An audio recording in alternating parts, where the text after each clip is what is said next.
Mino Giji Bawaga. Good morning, friends. This is Chief Little Eagle in his home and native land. I'm on the Montreal River here. We're gonna see if we can provide some food for our family, because that's what we do.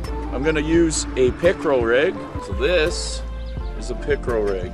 It has 2 hooks on it. They're about 8 inches apart, and your bait floats on top, swims around.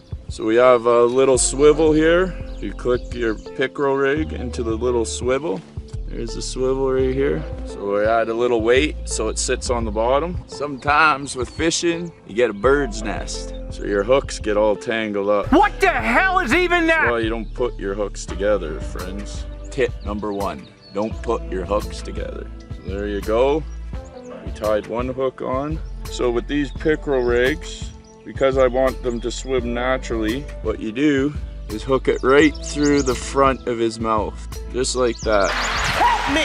So it doesn't kill them, but it hooks them, and they can swim in a natural position. Just like that. Now,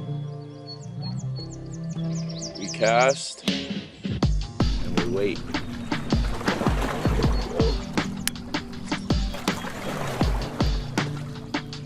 When the rod goes like this, it means you got a bite.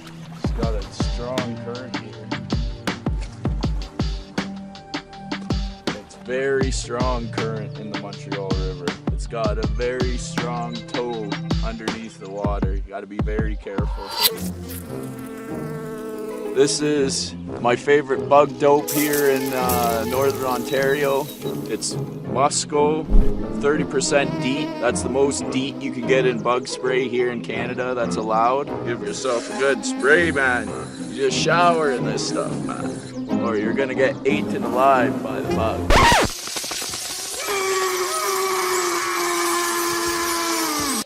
Yeah, when you're fishing, you have to try a variety of things. You never know what they're hitting on. And with the Montreal River, with all sorts of fish in here, you never know. You can slam a big monster northern pike here. My theory, couple casts, no bite, try something else, man. We got a pike. There we are, friends. Small little northern pike. First catch of the day. This is a small little guy, so he's gonna go back. But there is some, whoa! Some monsters in there, man. This is just a baby, so we're gonna put him back. We got our bow fish in here.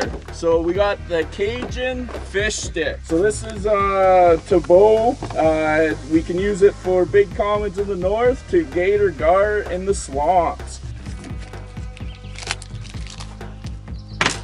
So, pretty simple. So there's 1 limb. Bugs aren't as bad right now. There we go. Perfect. It's actually all made out of aluminum. So she should be able to handle what we're gonna put her through. Look at this, how smart us natives are, man. We don't even have no instructions to follow here. We're just going by our instincts, man. See, it doesn't take long for us natives to figure it out here.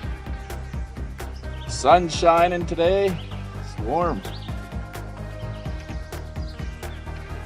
So now we're screwing the wheel in here. So there's little grooves. We gotta make sure it's on.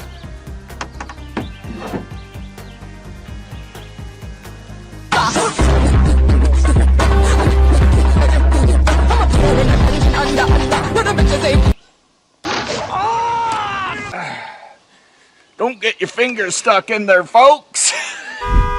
So here I am, actually right in the city. I'm actually in the backyard of one of my properties. This is in London, Ontario, population of about 500,000 people. But guess what? That doesn't stop Chief Little Eagle from practicing his nature and natural habits of archery. I suggest adjusting your first pin to 20 yards. Then if you have 3 pins, then I would do your second pin at 40 yards and then your third pin at 60. My opinion is no one should shoot past 60 yards. I don't care how good you are, there are so many different factors that can involve, that can ricochet your shot, can deflect your shot, can do a lot of different things. And you don't want to just injure an animal, you want to make sure it's a straight kill. I got my target right back there. When you're bow hunting, or even just target practicing, you should always have a rangefinder. The rangefinder I prefer to use is Vortex. And this right here is the Diamondback HD. It goes up to 2,000 yards. Small, compact, light. That's why I prefer to use this. So my target is 20 yards, right on. You always take your bow out, make sure your sights are on, make sure your bow equipment is working properly, that there's no defects or anything visual you could see. Very important. You don't want to use your broadheads for target practicing. You want to use field points. And the difference, turkey, broadhead, field point. I also suggest that you use the same arrows. You just switch out the points.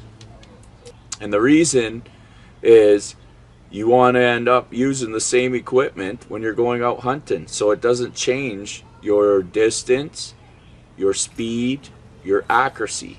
Do your bend test. Always make sure you do a bend test. Make sure these arrows aren't cracking or making any funny sounds, because I've had it where they blow into 1,000,000 pieces if there's any deficiencies in these arrows, which is not good, especially if you're not wearing eye protection. You can definitely lose your eye very easily. So safety first. Got my trigger, it's comfortable, the fabric, the material. Now you do a visual inspection of your bow. Make sure your strings are good, there's no frays, your peephole is attached, your mechanical parts, that there's no loose bolts or any cracks. I suggest though, if you're not in the country and you're in the city, make sure you have blockage in the back just in case your arrow misses your target, because you don't want to injure anybody. So in a city, houses are really tight. So you want to make sure your target has something behind it that's a little bit wider to catch your arrow just in case you're off a little and you miss your target. What Chief Little Eagle always preaches is safety first. Always be safe. When you place your arrow, there's 2 colors. 2 of the same, 1 different. The 1 different always goes on top. The doubles go on the bottom. That's how you place the arrow in your bow. So color, top, just like that. Never put your finger by the trigger until you're ready to fire. Now on your sight, there's a level. See that level? You want to make sure that bubble is right in the middle. That means your bow's steady. It's going to be a straight shot. So you clip your trigger on. Then I'm going to look through the peephole. I'm going to eye up my top pin to the target. And then I'm going to fire. I have a tailgate tip for you 101. If you ever been up north and you looked at the northern boys trucks, you probably noticed they're either missing tailgates or they got their tailgate damaged. I came up with the design to protect your tailgate for best as possible, because when you're driving the Raptor R here, you want to protect this sexy little beast. So this is my little invention, guys. So what I did is I have 1/2-inch pressure treated plywood here, and what I did was cut it for the length of my tailgate, and then I put some hinges on this. Your ramps,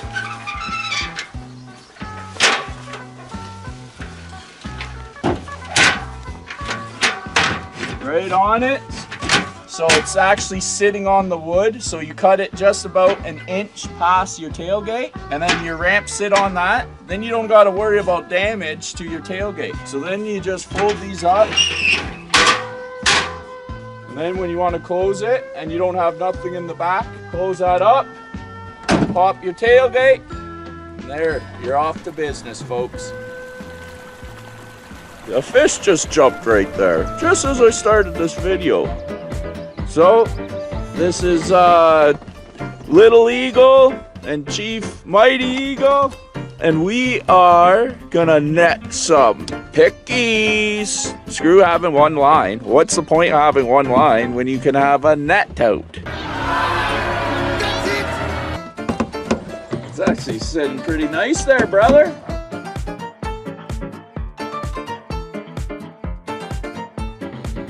See, that's our God-given rights to actually net. And we end up, if we do good, we end up sharing with our community. So there, the nets are set. Now we just sit and wait. Nice, here we are. Here we are, the native ways. This is how we fish.